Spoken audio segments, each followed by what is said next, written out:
আমি ৩৭ বছর ধরে শিক্ষকতা পেশায় আছি। জীবনের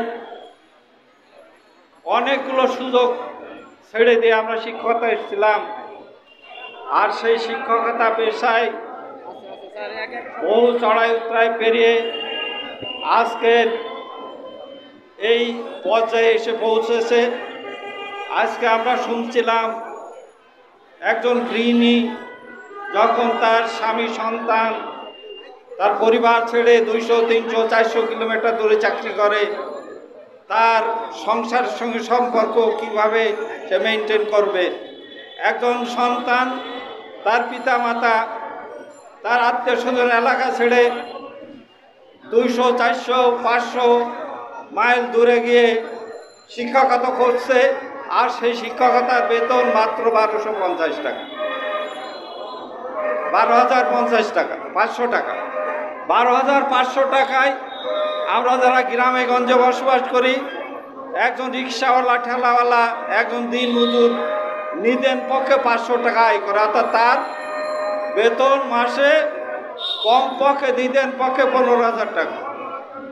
আর আমাদের এই যে শিক্ষিত সমাজ যারা বিশ্ববিদ্যালয় থেকে অনার্স মাস্টার্স পাস করে শিক্ষকতা পেশায় বেছে নিয়েছেন, তাদের বেতন 12,500 টাকা। আজকের বিবেকবান যারা মানুষ তারা সহজে অনুমান করতে পারবেন আজকে এখানে যারা এত কষ্ট করে সুশিক্ষিত শিক্ষক সমাজ, তরুণ শিক্ষক সমাজ এখনও শিক্ষকতা পেশায় শিক্ষকতা করার জন্য এদেশের 97% জনসাধারণের ছেলে মেয়েদের শিক্ষা দেওয়ার প্রত্যাশায় তারা এখনও চেষ্টা করছে, তাদের কেন এই সরকার সহযোগিতা করছে না? আমরা একটু পিছনের দিকে ফিরে তাকাই। আমরা যখন এই প্রেস ক্লাব আমাদের অত্যন্ত পরিচিত জায়গা এবং আন্দোলনের আতুরঘর, আমরা একসময় এক শিক্ষামন্ত্রীর কাছে শুনেছিলাম যে বঙ্গোপসাগরের পানি যদি তেল হয় তো সেই তেল বিক্রি করেও শিক্ষকদের বেতন দেওয়া যাবে না। তারপরে আমরা এক প্রধানমন্ত্রীর কাছ থেকে শুনেছিলাম যে আমরা যদি ক্ষমতায় যাই শিক্ষকদের আর রাস্তায় দাঁড়াতে হবে না। তারপরে আরেকজন শিক্ষামন্ত্রীর কাছে শুনেছিলাম যে গবেষণা চলছে, সেই গবেষণা রেজাল্ট পাওয়া যায়নি। সবচেয়ে দুঃখজনক, তিনি টিচারদেরকে টিচ করে বলেছিলেন ঘটনাচক্রে শিক্ষক। একেবারে হৃদয়ে আঘাত দিয়ে যে কথাটি তিনি বলেছিলেন, আজকে কিন্তু প্রমাণ হয়েছে যে কারা ঘটনাচক্রে শিক্ষক আর কারা ঘটনাচক্রে শিক্ষামন্ত্রী হয়। মানুষ ইতিহাস থেকে শিক্ষা নেয় না। আজকে আমরা আমাদের যে ছাত্ররা, যে শিক্ষকরা 5 অক্টোবর আন্দোলন সংগ্রামের মাধ্যমে 15-16 বছরের স্বৈরাচারী শাসনের অবসান ঘটিয়েছে, শিক্ষক সমাজের অত্যন্ত প্রত্যাশা ছিল যেহেতু বৈষম্য নিয়ে তারা আন্দোলন করে এই সরকারকে হটিয়েছে, নিশ্চয়ই শিক্ষা ব্যবস্থার একটা নতুন কিছু হবে, শিক্ষায় বৈষম্য থাকবে না। আমরা হতাশ হলাম যখন 6টি কমিশন গঠন করা হলো, সেইখানে শিক্ষার মতো একটি গুরুত্বপূর্ণ বিষয়ে কোনো কমিশন হয়নি। আমরা হতাশ হয়েছি। তাহলে কি পুরনো দিনের যে সমস্ত রাজনৈতিক নেতারা, যে সমস্ত আমলারা আমাদের শিক্ষকদের দাবি দাওয়াকে উপেক্ষা করেছিল, অবজ্ঞা করেছিল, আজকের যে সরকারের কাছে মানুষের অনেক প্রত্যাশা, সেই সরকারও কি তাদের সেই পথ বেয়ে এই শিক্ষা ব্যবস্থা নিচে নিয়ে যাচ্ছে কিনা? আজকে এইখানকার যে দাবি, এই দাবির সঙ্গে কিন্তু কোনো টাকা পয়সার সম্পর্ক নেই। শুধুমাত্র একটা প্রজ্ঞাপন দিলেই শেষ, রাষ্ট্রের কোনো টাকা পয়সা খরচ হচ্ছে না।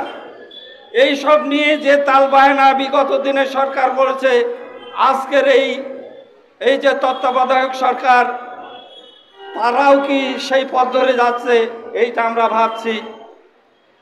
আমরা আসলে প্রত্যাশা করতে পারছি না যে এই সরকার আমাদের এই দাবি দাওয়া মেনে নেবে। তরুণ শিক্ষক সমাজের কাছে আমার আকুল আবেদন, আপনারা এসছেন, আমরা সকাল থেকে দেখো অনেকগুলো লোকের সমাগম, এখন আস্তে আস্তে আমরা চলে গেছেন। শিক্ষকদের মূল সমস্যা হলো যখন এখানে ডাকা হয়, অনেক যারা ডাকে, যারা অ্যারেঞ্জ করে, তারা কিন্তু অনেক কষ্ট করে এখানে ব্যবস্থা করে, কিন্তু এইখানে আসার পরে একটু সেলফি তুলে এদিক ওদিক চলে যায়। তাদেরকে আমি বিনীত আহ্বান জানাচ্ছি, কারণ এইখানকার কিন্তু অনেক রিপোর্ট মিডিয়ায় যাচ্ছে, মিনিস্ট্রিতে যাচ্ছে। তাহলে আমরা যদি সত্যিকার অর্থে এই প্রোগ্রামকে ফলপ্রসূ করতে চাই, আমাদের উপস্থিতি নিশ্চিত করতে হবে। আমরা তো রোজাও থাকি, এখানে তো আমরা 44 দিন শুয়েছিলাম না খেয়ে, তারপরেও তো ছিলাম আন্দোলনে। আজকে এই সরকারের কাছে আমাদের অনুরোধ, আমরা দেখেছি যে সব ছেলেমেয়েরা আজকের এই সরকারে আছে,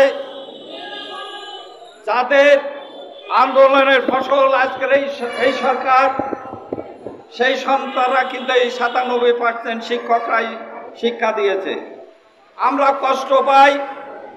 আমি 37-38 বছর ধরে শিক্ষকতায় আছি, আমাদের অনেক ছাত্র মন্ত্রণালয় আছে, অনেক ছাত্র ডাক্তার ইঞ্জিনিয়ার হয়েছে, কিন্তু সত্যিকার থেকে আমরা মানুষ করতে পেরেছি প্রশ্ন হয়। আজ জীবনের শেষ প্রান্তে এসে আমরা মনে হয় আমরা সুশিক্ষা দিতে পারি নাই।